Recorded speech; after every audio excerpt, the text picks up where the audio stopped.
go untreated. Thank you. Thank you, Dr. Ryder. Our next witness is here in person, Dr. Pierre Corey.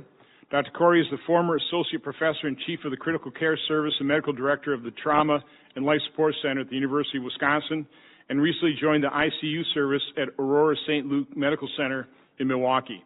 He is board certified in critical medicine, pulmonary diseases, and internal medicine. Dr. Corey has traveled across multiple states in the U.S. to care for COVID-19 patients throughout the pandemic. He is also the president of the Frontline COVID-19 Critical Care Alliance, a nonprofit organization of critical care specialists led by Professor Paul Marik, whose mission over the last 9 months is focused on the research and development of effective treatment protocols for COVID-19 using repurposed drugs. He received his MD from St. George's University School of Medicine, and I'll only add that we added Dr. Corey very late to our hearing in May because I'd heard of his development of, anti-inflammatory steroids in critical care on COVID.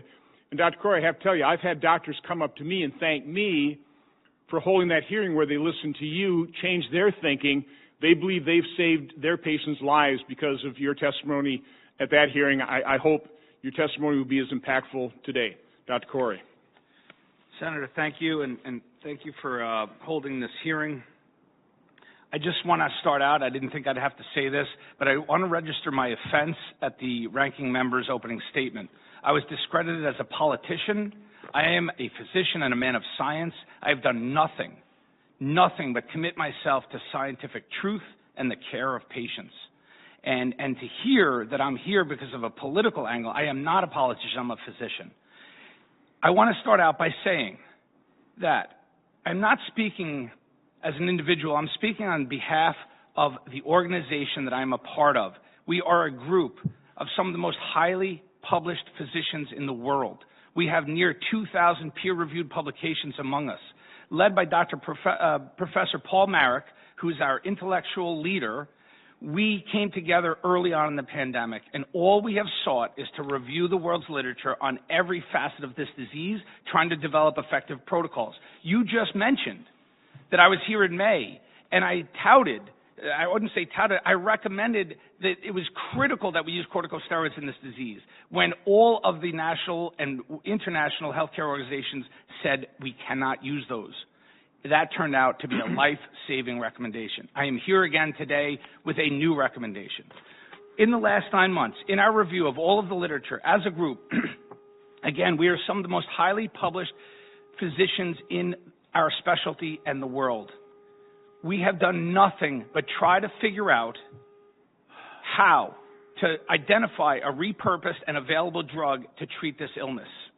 We have now come to the conclusion after 9 months, and I have to point out, I am severely troubled by the fact that the NIH, the FDA, and the CDC, I do not know of any task force that was assigned or compiled to review repurposed drugs in an attempt to treat this disease. Everything has been about novel and or expensive pharmaceutically engineered drugs, things like tocilizumab and remdesivir and monoclonal antibodies and vaccines. We have 100 years of medicine development. We know we are expert in all the medicines we use, and I do not know of a task force that has been focused on repurposed drugs. I will tell you that my group and our organization, I will say that we have filled that void. That is all we have done is focus on the things we know and things we do. And I'm here to tell you, Dr. Ryder, he just presented. He has one study of the many that I want to talk about. And I want to talk about that we have a solution to this crisis. There is a drug that is proving to be of miraculous impact. And when I say miracle, I do not use that term lightly. And I don't want to be sensationalized when I say that. That is a scientific recommendation based on mountains of data that has emerged in the last 3 months. When I am told, and I just had to hear this in the opening sentence, that we are touting things that are not FDA or NIH recommended, let me be clear. The NIH, their recommendation on ivermectin, which is to not use it outside of controlled trials, is from August 27th. We are now in December. This is 3 to 4 months later. Mountains of data have emerged from many centers and countries around the world showing the miraculous effectiveness of ivermectin. It basically obliterates transmission of this virus. If you take it, you will not get sick. I want to briefly summarize the data. My manuscript, again, published by some of the most, we have contributed more to the medical knowledge of our specialty in our careers than anyone else can claim as a group. And our manuscript, which was posted on Medicine Preprint Server, details all of this evidence. I want to briefly summarize it. Number one, we have evidence that ivermectin is effective not only in prophylaxis, in the prevention. If you take it, you will not get sick. We just came across a trial last night from Argentina by the lead investigator of ivermectin in Argentina, Dr. Hector Carvalho. They prophylaxed 800 healthcare workers. Not one got sick. In the 400 that they didn't prophylax with ivermectin, 58% got sick. 237 of those 400 got sick. If you take it, you will not get sick. It has immense and potent antiviral activity. We know that from the first study in Monash, it has made the bench to the bedside. Prophylaxis, we now have 4 large randomized controlled trials totaling over 1,500 patients, each trial showing that as a prophylaxis agent, it is immensely effective. You will not get sick. You will be protected from getting ill if you take it. In early outpatient treatment, we have 3 randomized controlled trials and multiple observation as well as case series showing that if you take ivermectin, the need for hospitalization and death will decrease. The most profound evidence we have is in the hospitalized patients. We have 4 randomized controlled trials there, multiple observation trials, all showing the same thing. You will not die, or you will die at much, much, much lower rates. Statistically significant, large magnitude results if you take ivermectin. It is proving to be a wonder drug.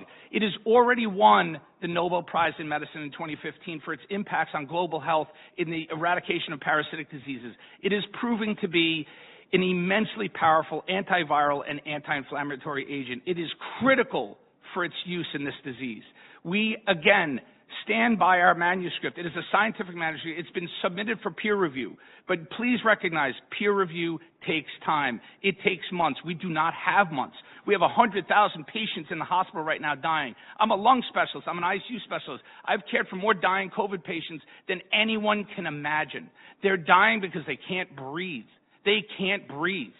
They're on high-flow oxygen delivery devices. They're on non-invasive ventilators and or they're sedated and paralyzed and attached to mechanical ventilators that breathe for them. And I watch them every day. They die. By the time they get me in the ICU, they're already dying. They're almost impossible to recover. Early treatment is key. We need to offload the hospitals. We are tired. I can't keep doing this. If you look at my manuscript, and if I have to go back to work next week, any further deaths are going to be needless deaths, and I cannot be traumatized by that. I cannot keep caring for patients when I know that they could have been saved with earlier treatment, and that drug that will treat them and prevent the hospitalization is ivermectin. I am here today. I'm calling to action. The NIH, their last recommendation was August 27th. August 27th. I want to be clear. I am not here as a politician or a dramatist or sensationalizing what I'm recommending. I am going to be very clear and very simple. All I ask is for the NIH to review our data that we've compiled of all of the emerging data. We have almost 30 studies. Everyone is reliably and reproducibly positive, showing the dramatic impacts of ivermectin. Please, I'm just asking that they review our manuscript. It is a serious manuscript by serious, highly experienced physicians and researchers. I cannot call on more credibility than we have. We're not just a random doctor who's saying that we have a cure. I don't want to say I have a cure. I'm just asking review our data. We have immense amounts of data to show that ivermectin must be implemented and implemented now. Senator, the last thing I want to say is, you know who's dying here? It's our African American and Latino and elderly. It's some of the most disadvantaged and impoverished members of our society. They are dying at higher rates than anyone else. It's the most severe discrepancy I've seen in my medical career. And we are responsible to protect those disadvantaged members. We have a special duty to provide countermeasures. The amount of evidence to show that ivermectin is life-saving and protective, is so immense, and the drug is so safe, my colleagues have talked about it, it must be instituted and implemented. I'm asking the NIH to review our data and come up with recommendations